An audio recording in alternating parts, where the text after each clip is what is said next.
diminuiu bastante, né, a participação dele.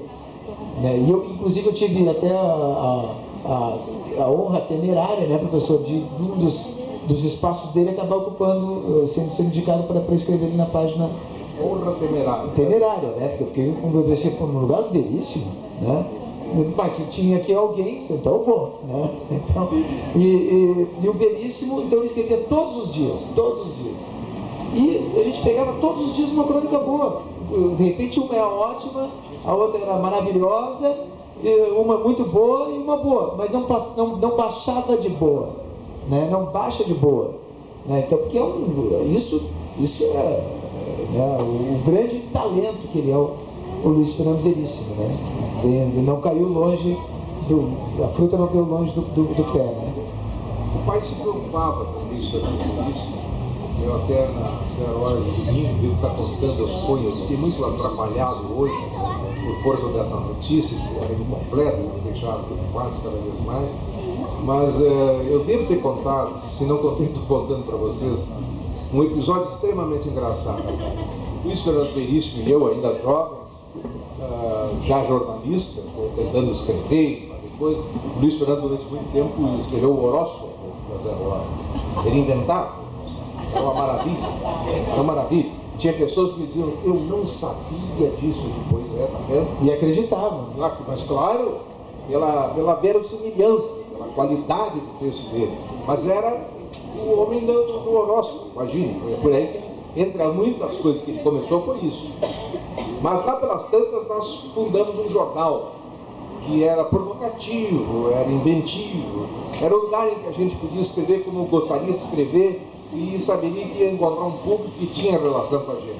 Chamava-se O Pato Macho, olha o nome, O Pato Macho. E o Luiz, mais do que verdadeiramente escrever coisas maravilhosas dentro, tudo breve, rápido, ele também desenhava.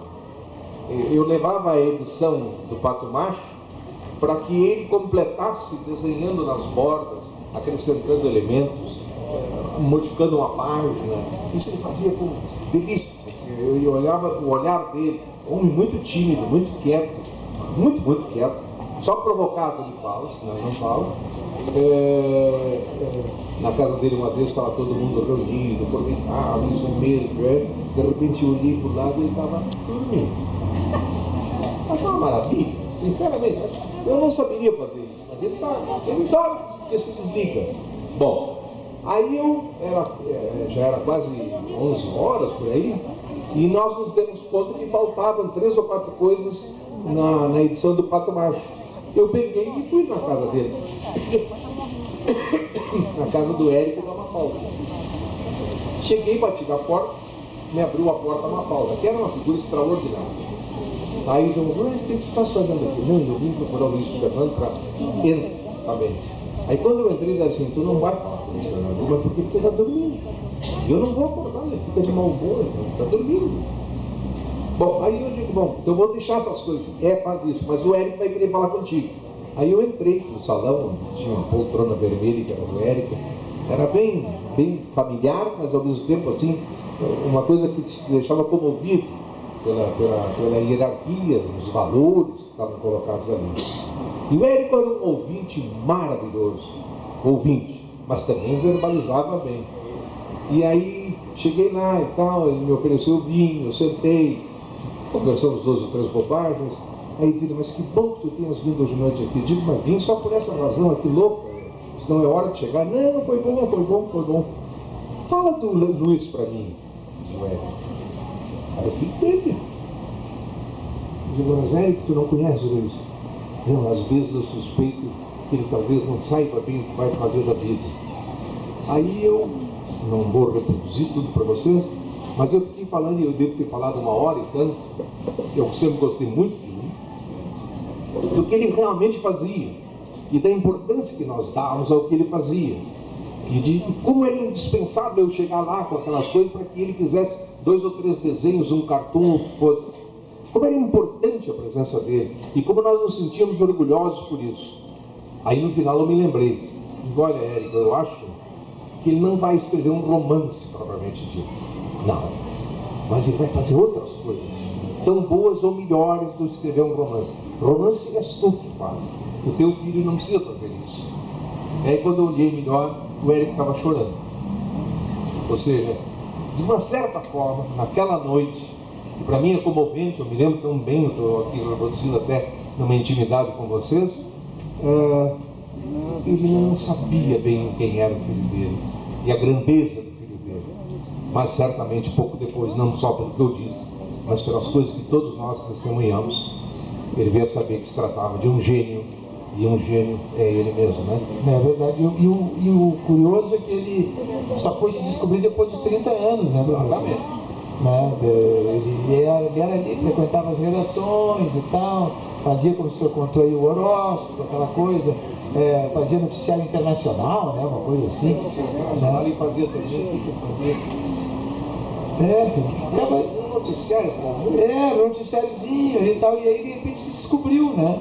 E foi esse, aí começou a fazer essas crônicas na Zero Hora, e eu me lembro que esse livro do Analista de Bagé foi, acho que 81, que ele foi lançado, né? E que de repente aconteceu o seguinte: no Jornal do Brasil saiu uma página inteira de um grande sucesso, né, do Analista de Bagé na Feira do Livro de Porto Alegre. Por isso, assim, uma feira de livro é tão importante. Estourou na Feira do Livro de Porto Alegre, é um livro de um cronista, filho do Érico Veríssimo e tal, Luiz Fernando Veríssimo, Analista de Bagé. Aí foi para o Rio, as pessoas se interessaram, estourou no Rio de Janeiro, estourou em São Paulo, e aí varreu o Brasil. Eu me lembro que naqueles primeiros 1 ou 2 anos ele vendeu 500 mil exemplares, o Analista de Bagé. Então foi uma loucura. E aí as pessoas falaram: o jeito que é esse cara que escreve desse jeito, né? Aí ele se tornou grande, Luiz Fernando Veríssimo, né? Amado pelo Brasil inteiro. Inclusive agora, quando saiu a notícia do problema dele, a gente estava dizendo que assim, em poucos minutos, que surgiu pelas redes sociais, por e-mail, do Brasil inteiro, até o Acre, das pessoas se manifestando, uma coisa impressionante como ele é amado, né? E esse cara, que é um ídolo por toda parte, onde ele vai e tal. Eu me lembro de uma vez, na Copa de 2002, né, professor, que nós fomos lá para a Coreia e para o Japão, que até contei isso hoje, até na rádio. Nós chegamos bem cedo, assim, daqueles estádios do Japão, antes de uma partida, e estava o Veríssimo de cócoras, assim, embaixo de uma daquelas mesinhas de imprensa, tentando plugar o laptop dele. Ele disse assim: não, uma lenda da literatura brasileira, ali de 4, ali embaixo, ninguém vai ajudá-lo, né? Estava lá ele lá. E assim ele nas Copas do Mundo, quantas vezes eles se encontram, né? Nós já fizemos jantares com vinhos que eu não podia pagar, mas imagina um jantar, quem bebia vinho era o professor, o Veríssimo e o Tostão. E eu naquele meio. E o menor salário de todos era eu, claro. Né? Cada vinho que eles pediam era um salário meu. Eu olhava: meu Deus, eu estou ferrado. E depois a gente partilhava a conta, né? Entendeu? E lá estou eu lá, pagando aqueles vinhos junto com eles. Mas tudo bem, valeu a pena pela convivência. Mas é claro. É um extraordinário amigo. A gente torce definitivamente pela recuperação dele. Ele vai se recuperar, eu tenho certeza. Está reagindo bem já à medicação, já estabilizou a situação. Ele teve uma infecção que não foi ainda bem identificada, mas de qualquer modo eu penso que ele sai desta e vai para outra. É um jeito metódico, que trabalha e lê muito. O Luiz Fernando tem uma formação internacional, morou muito tempo nos Estados Unidos com os pais, e em consequência ele tem toda uma formação norte-americana de leitura, sobretudo do humor, que é uma característica de um tipo de humor que não é anglo-saxônico, pelo contrário, é tipicamente americano, e que ele aproveitou muito, ele sempre leu muito, e ele vivia falando disso pra gente, e a gente nem sabia de quem se tratava. O Woody Allen, por exemplo, foi um dos primeiros nomes a serem traduzidos por ele pra gente, né? Aí todo mundo disse: como é que é? E aí fomos ver os filmes, fomos ver essas coisas todas. Ele era um companheiro notável para assistir filmes, porque ele era absolutamente silencioso, Não chamava atenção para coisa, ficava quietinho. E quando terminava o filme, ele olhava para a gente assim, bom, terminou. Quem reparava nele entendia, oh, mas esse homem é muito assim, modesto e discreto e talvez assim, liminar. Quando ele começava a escrever, as coisas surgiam.